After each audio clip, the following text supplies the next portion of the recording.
Hello everyone. तो last part में हम लोग देखे थे विंग नी हुसैन के ऊपर बहुत ज़्यादा गुस्सा हो रहा था। वो कह रहा था मोशेनु अपने बॉडी सेक्रीफाइस किया, इसके कारण उसका आत्मा टुकड़ों में बिखर गया है और वो कभी भी दूसरा जन्म नहीं ले सकता। तो आज का पार्ट हम लोग शुरू करते हैं। नी हुसैन कहने लगा, वी ब्रदर, पहले मेरा पूरी बात सुनिए। 2 साल पहले मेरा दग्गा मर गए थे तबीयत ख़राब की वजह से, लेकिन मुझे ये बिलीव ही नहीं हो रहा था मेरा दग्गा इस तरह से मर सकते हैं। इसलिए मैं सीक्रेटली इन्वेस्टिगेट शुरू किया, लेकिन मुझे कुछ भी क्लू नहीं मिला कि मैं कुछ जान सकूं। कुछ दिन बाद मैं दग्गा को विज़िट करने दग्गा के ग्रेव के पास गया, लेकिन मैंने देखा दग्गा के ग्रेव के मिट्टी जो है किसी ने डग किया है। तो मैं कुछ गार्ड्स को बुलवा के उस ग्रेव के मिट्टी को फिर से खुदवाया दग्गा के बॉडी को देखने के लिए, लेकिन दग्गा के बॉडी गायब था और सिर्फ ये शॉर्ट रखा हुआ था जिसमें बहुत ज़्यादा रिसेंटफुल एनर्जी था।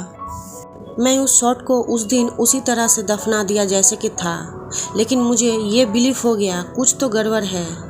ये सब के कुछ दिन बाद ही मैं कुछ काम के वजह से मो विलेज के पास से ही गुजर रहा था। तब मैं देखा सनगा मो विलेज की तरफ जा रहा है। यहाँ पे सनगा जिनगुंगायू को बोला गया है। हुसैन दग्गा कहता था अपने ब्रदर नीमेंगजू को, और आर्गा कहता था सीचैन को, और सनगा कहता था मैंगाओ को। तो इसलिए सनगा बोला जा रहा है जिनगुंगाई को, ठीक है। मैं चुपके से सनगा का पीछा किया और मैं देखा सनगा मोशानु से मिला। मैं इंतज़ार किया सनगा का जाने का। जब सनगा चला गया तो मैं मोशानु से मिला और बात किया और मुझे बहुत कुछ पता चला। मुझे पता चला मोशानु जिनगोनशा का बेटा है और सनगा के लिए वो डार्क कल्टिवेशन सीख रहा था, क्योंकि सनगा ने कहा था उसे कि अगर वो डार्क कल्टिवेशन सीखेगा तो उसे फिर से जिंगलिनथाई वापस लेके जाएगा। विंग ने पूछा, वापस? हुसैन ने कहा, हाँ, मोशानु एक कास्लीप है और वो सनगा को बहुत पसंद करता था, इसलिए उसे जिन क्लैन से निकाल दिया गया था। विंग ये सुन के शॉक हो गया और अपने मन में कहने लगा, मोशानियो मोशानियो, तुम्हें और कोई नहीं मिला? अपने ही भाई के ऊपर क्रश? हुसैन ने कहा, लेकिन मोशानु को सनगा के ऊपर उतना विश्वास नहीं था, क्योंकि सनगा 2 सालों से मोशानु को लेके जाएगा बोल रहा था, लेकिन लेके नहीं गया। सिर्फ कुछ पैसा और डार्क कल्टिवेशन का कुछ बुक्स उसे भेज देता था। इसलिए मैं ही उससे बार बार मिलने जाता था और बहुत कुछ पता लगाने जाता था। उसे रिवेंज चाहिए था और मुझे सिर्फ पता लगाना था दग्गा के साथ हुआ क्या था। इसीलिए मैं जिन क्लैन से बॉडी सैक्रिफाइस करने वाला बुक चुरा के लेके उसे दिया था।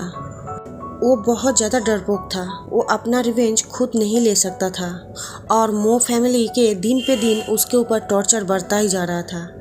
इसलिए वो आपको चुना, क्योंकि ये सब जानते हैं आपसे बेहतर कोई नहीं है इस दुनिया में रिवेंज लेने के लिए, और ये भी सब जानते हैं कि हंगनजुन और आप मिल के इससे पहले भी बड़े से बड़े काम कर चुके हैं, तो इसलिए वो आपको चुना। वी ब्रदर, आप विश्वास करो, मैं उसे बहुत बार मना किया, लेकिन वो मेरा बात नहीं सुना और वो मुझे इतना ज़्यादा डिस्परेटली रिक्वेस्ट कर रहा था, जिसकी वजह से मुझे उसको हेल्प करना ही पड़ा। विंग ने कहा, नी ब्रदर, लेकिन ये गलत है। हुसैन ने कहा, नहीं, ये गलत नहीं है, आपको पता ही नहीं है जिनगुआयू क्या क्या किया है। वी ब्रदर, आपको पता ही नहीं है, वो जिनगुआयू था जिसने प्लान करके जिनजिशन को मारा था, और आप किस्मत से वहाँ पे पहुँच गए थे और उन लोगों का काम आसान हो गया। विंग कन्फ्यूजली पूछा, ये सब आप क्या बोल रहे हो नी ब्रदर?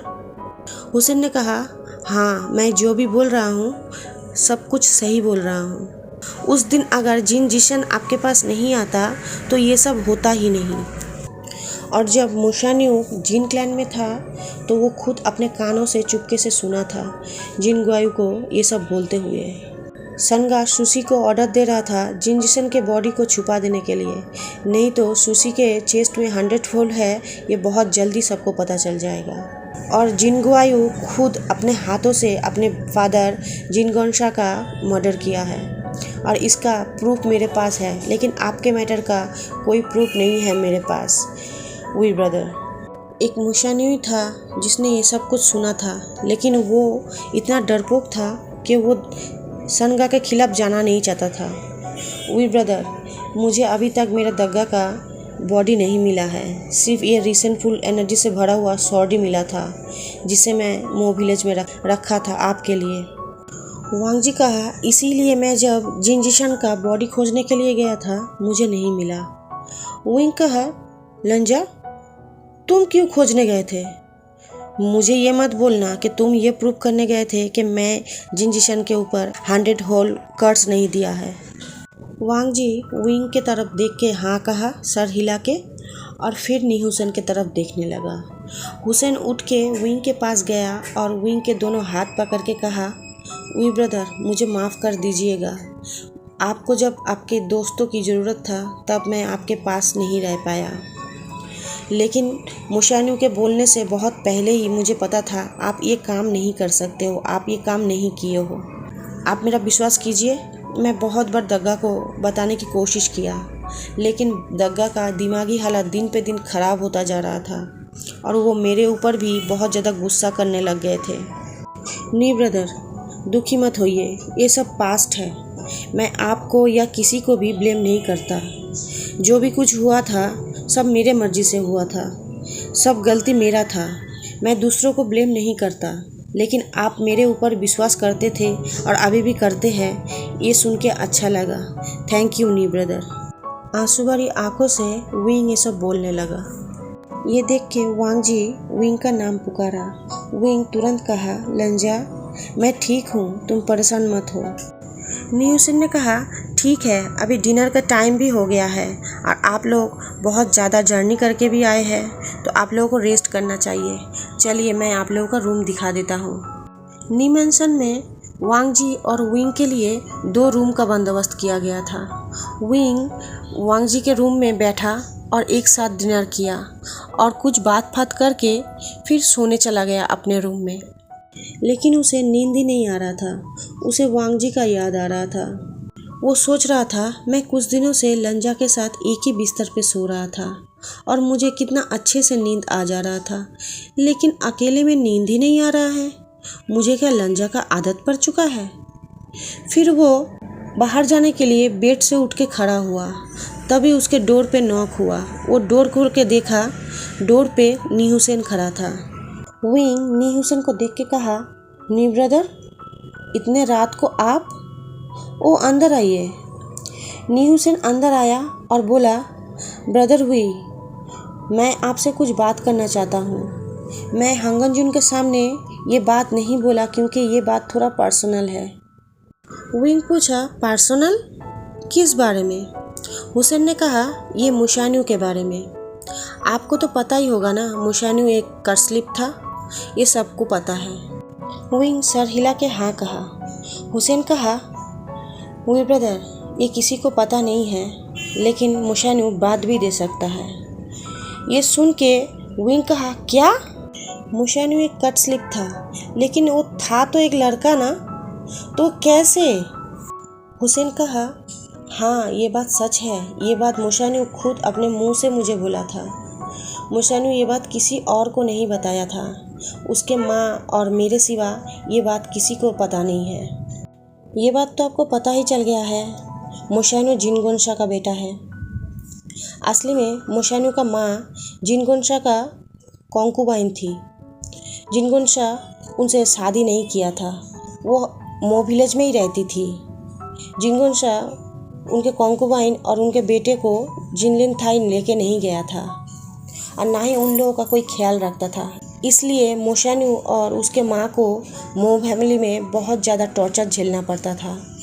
मुशान्यू जन्म से ही बहुत ज़्यादा कमज़ोर था और उसके पास गोल्डन कोर भी नहीं था और ठीक से खाना ना पाने के कारण वो बीमार पड़ गया था बचपन में। ऐसा बीमार पड़ा था कि उसको बचने का कोई उम्मीद नहीं था। तब उसकी माँ ने उसे बचाने के लिए अपना सारा स्पेशल एनर्जी और गोल्डन कोर उसे ट्रांसफ़र कर दिया। जिसके वजह से उसके बॉडी का गोल्डन कोर उसके माँ के बॉडी का गोल्डन कोर की तरह ही काम करता था। उसके माँ का गोल्डन कोर लो स्पिरिचुअल पावर का था, लेकिन फिर भी मुशैनू बच गया। लेकिन दिन पे दिन वो उसके माँ कमज़ोर होती गई और एक दिन मर गई। उसकी माँ मरने से पहले ये सब उसे बता के गई थी। वो बहुत डरता था, इसलिए कभी भी ये सब के बारे में किसी से कहा नहीं।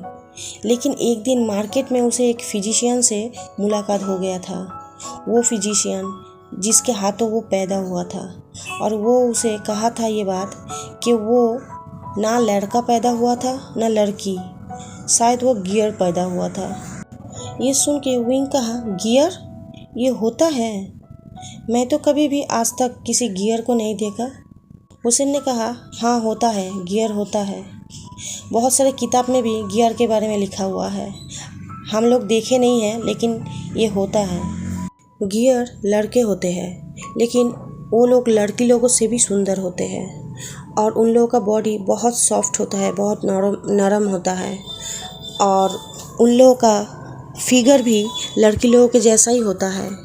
और वो सबसे बड़ी बात ये है, वो लोग लड़का होते हुए भी वो लोग बर्थ दे सकते हैं, इसलिए उन लोगों को गियर कहा जाता है। फ्रेंड्स, आज का पार्ट मैं यहीं पे ख़त्म करती हूँ।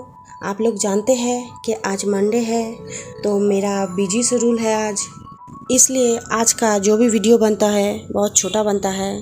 इसलिए आज संडे को मैं लेट नाइट बैठ के ये वीडियो बना रही हूँ कि आप लोगों के लिए थोड़ा सा बड़ा वीडियो बना सकूँ।